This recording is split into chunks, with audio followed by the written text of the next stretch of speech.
الشيطان الرجيم بسم الله الرحمن الرحیم۔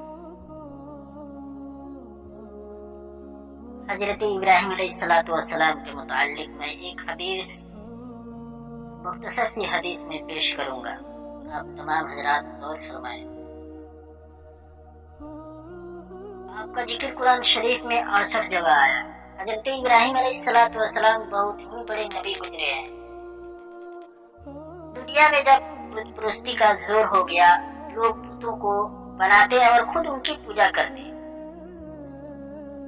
حضرت ابراہیم علیہ السلام کے والد بھی بت بناتے تھے اور بتوں کو خدا سمجھتے تھے۔ حالانکہ حضرت ابراہیم علیہ السلام ابھی بچے ہی تھے۔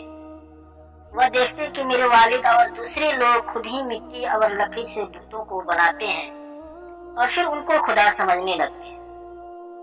وہ حیران ہوئے کہ کس قدر بیوقوف ہیں یہ سب لوگ کہ ان بے جان مورتیوں کو خدا سمجھ رہے ہیں۔ دوستو، حضرت ابراہیم علیہ السلام کا بتوں کو توڑنا، حضرت ابراہیم علیہ السلام بتایا جاتا ہے حدیثوں کے اندر ہے کہ 365 بتوں کو توڑا۔ اور ایک چھوٹی سی حدیث، مختصر سی حدیث میں حضرت ابراہیم علیہ السلام کے متعلق جو کہ بتوں کو توڑے ہیں، ان کے واقعہ میں آپ کے سامنے پیش کروں گا۔ حضرت ابراہیم علیہ السلام ان لوگوں سے کہتے کہ تم لوگ کیوں ان بتوں کو پوجتے ہو؟ یہ تمہیں نہ کوئی نفع دے سکتے ہیں نہ نقصان۔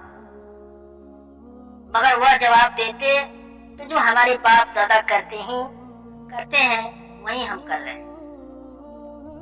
دوستوں اور بزرگوں، میرے دینی بھائیوں، غور کرو، ایک روز ان لوگوں کا شہر سے باہر کوئی بڑا میلہ ہوا، یعنی میلہ لگا۔ یہ سب لوگ اس میلے میں شریک ہونے شہر سے چلے گئے۔ حضرت ابراہیم علیہ السلام اس میلے میں نہ گئے۔ ان کے پیچھے حضرت ابراہیم علیہ السلام ملک کے بڑے بت خانے میں گئے اور وہاں کے سب بتوں کو توڑ ڈالا، سوائے ایک سب سے بڑے بت کے اور کلہاڑی جس سے سب بتوں کو توڑا تھا، وہ اس بڑے بت کے کاندھے پر رکھ دی، جس سے یہ معلوم ہوتا تھا کہ یہ سب اسی نے توڑا۔ لوگ جب واپس آئے میلے سے اور انہوں نے بتوں کی یہ درگتی دیکھی کہ کسی کا سر نہیں ہے تو کسی کا پیر نہیں، تو بہت غصہ ہوئے کہ یہ حرکت کس نے کی ہے۔ سب نے صبح حضرت ابراہیم علیہ السلام پر کیا کہ وہی بتوں کو برا کہتے تھے اور میلے بھی نہیں گئے تھے۔ آخر ان کو بلا کر پوچھا کہ یہ بت کس نے توڑے ہیں۔ حضرت ابراہیم علیہ السلام نے بہت اچھا جواب دیا کہ مجھ سے پوچھنے کے بجائے اپنے خداؤں سے کیوں نہیں پوچھتے جن کی تم عبادت کرتے ہو کہ ان کو کس نے توڑا ہے، وہ خود بتا دیں گے۔ ان لوگوں نے جواب دیا کہ آپ کو معلوم ہے کہ یہ بول نہیں سکتے۔ حضرت ابراہیم علیہ السلام نے کہا کہ پھر تم ایسے بیکار خداؤں کی پوجا کیوں کرتے ہو؟ حضرت ابراہیم علیہ السلام نے پھر کہا کہ دیکھو، کلہاڑی بڑے بت کے کاندھے پر رکھی ہے، یہ کام اسی کا معلوم ہوتا ہے، اس سے پوچھو۔ یہ لوگ بہت ناراض ہوئے اور ان کے باپ حضرت سے شکایت کی کہ تمہارا بیٹا ایسی حرکت کر رہا ہے، اس کو سمجھا لو ورنہ اچھا نہ ہو۔ حضرت ابراہیم علیہ السلام نے اپنے باپ کو بھی سمجھایا اور بت پرستی سے منع کیا اور عرض کیا کہ اے باپ، میں ڈرتا ہوں کہ تم پر خدا کا کوئی عذاب نازل نہ ہو جائے۔ اس پر ان کے باپ سخت ناراض ہوئے اور کہا کہ آئندہ تم نے مجھ سے کوئی ایسی بات کہی تو میں تجھے سنسار کر دوں گا، اور کہا کہ تم میرے پاس سے ہمیشہ کے لیے چلا جا۔ آپ نے آپ کو سلام کیا اور کہا کہ میں چلا جاتا ہوں، لیکن تمہارے لیے مغفرت کی دعا کرتا رہوں۔ حضرت ابراہیم علیہ السلام کو اسی طرح آگ میں ڈالا گیا تھا۔ اس کا بھی ایک چھوٹی سی مختصر سی حدیث میں پیش کروں گا، مختصر سی حدیث، آپ توجہ فرمائیں کہ حضرت ابراہیم علیہ السلام کو جب آگ میں پھینکا گیا تھا تو کیا ہوا۔ پھر کیا ہوا، وہاں کے بادشاہ نمرود کو جو بہت جالب اور بت پرست تھا، ان سب باتوں کا پتہ چلا کہ آزر کا بیٹا ابراہیم